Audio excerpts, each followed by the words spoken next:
there's a profound philosophical assertion. The loneliest people are the kindest, the saddest people smile the brightest, the most wounded are the most gentle, the ones who laugh the most have experienced the greatest pain. Is this true?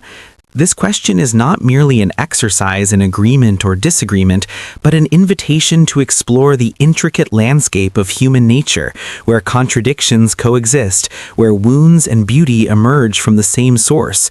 From my perspective, these statements are not absolute truths, but rather reflections of a deeper reality about how people navigate suffering and the complexity of their inner worlds. First, the loneliest people are the kindest. Loneliness is often misunderstood as a lack of connection, but for many, it is a conscious choice made by souls who have come to understand the true value of authenticity. Lonely people are not those who reject connection. Rather, they are often those who have experienced relationships marked by deceit or calculation, leading them to realize that falsehood is more painful than solitude.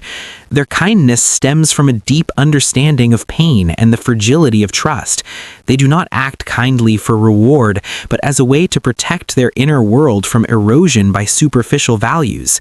As philosopher Arthur Schopenhauer noted with his famous Hedgehog dilemma, creatures seeking warmth must find just the right distance to avoid harming one another.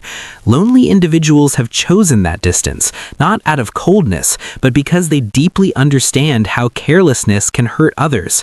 For them, kindness is a quiet, unassuming virtue, steady as an underground stream. However, not all loneliness leads to kindness. Some forms of loneliness breed bitterness, selfishness, and emotional numbness. Kindness does not automatically arise from loneliness. It emerges from how one chooses to face it.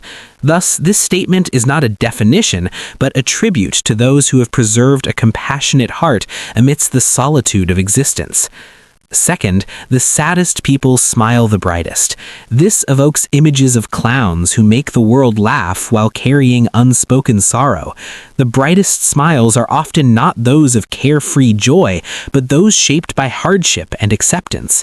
Those who know sadness understand its origins. They empathize with loss, and this very empathy gives their smiles a depth that superficial cheerfulness cannot match. Like the Vietnamese poet Nguyen's portrayal of the heroine Kieu, whose beauty lay not only in her appearance, but in her profound sadness and experience. The smile of a sorrowful person is one of understanding and compassion. It is not a mask, but a powerful form of accepting reality. It is important to distinguish between sadness and depression. Depression is an illness, and smiles in that context can be dangerous masks. Here, the saddest refers to sensitive souls who have endured loss, yet choose to smile, a testament to extraordinary spiritual strength. As Albert Camus wrote, "In the midst of winter, I found there was, within me, an invincible summer."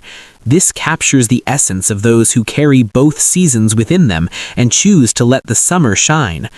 Third, the most vulnerable people are the most gentle.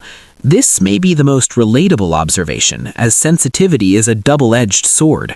Gentle people perceive the world at depths others miss. They notice sorrow in a glance, understand unspoken truths. Yet this very ability makes them more susceptible to pain, because they experience everything, both good and bad, with heightened intensity.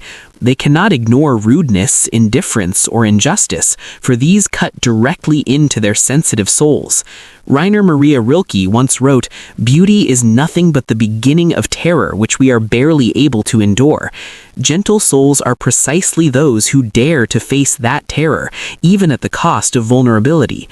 Yet vulnerability, when transformed, can become strength. The wounds on a gentle heart, if properly understood, create unique patterns. Those who are easily hurt learn to cherish simple things and to love more deeply. Gentleness is not weakness if one learns to set boundaries and protect one's inner world. Finally, those who laugh the most have experienced the greatest pain. This image is familiar. Friends who are the life of every gathering, yet struggle to sleep at night. Their laughter is not born of carelessness, but forged through loss, a way to face pain with humor, one of humanity's most powerful coping mechanisms. They understand that tears alone cannot mend things, that life already holds enough darkness, so they choose to bring joy to others, and in doing so, heal themselves. Mark Twain observed, "Humor is tragedy plus time. Those who laugh often simply have enough time to reframe their tragedies into something they can smile about.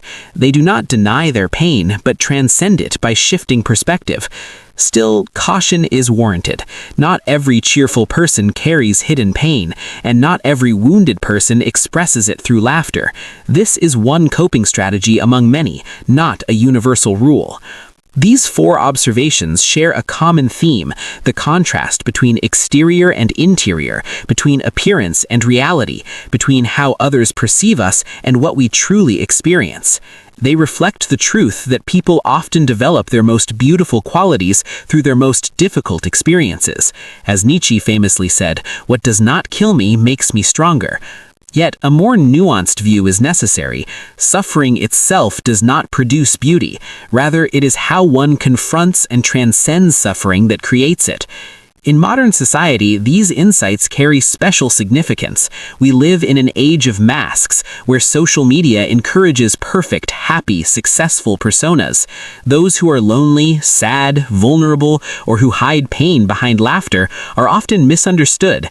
They may be labeled as distant, overly emotional, weak, or fake. In reality, they are straining to survive, to be kind, to smile, to love while storms rage within. Understanding this teaches us to see others more deeply, to resist quick judgments based on surface appearances. So, are these statements entirely true? I believe they are true in that they reflect real possibilities, real stories of hidden strength beneath apparent weakness. But they are not universal truths, for each person is a unique world with individual ways of facing suffering. What matters is not affirming or denying these statements, but recognizing through them the complexity and beauty of the human soul. These paradoxes do not justify pain or glorify suffering. They remind us that within every person, regardless of outward expression, lies an inner world worthy of understanding. When we learn to look more deeply at those around us, the cheerful, the silent, the tearful, the seeming strong, we discover hidden beauty and unhealed wounds alike.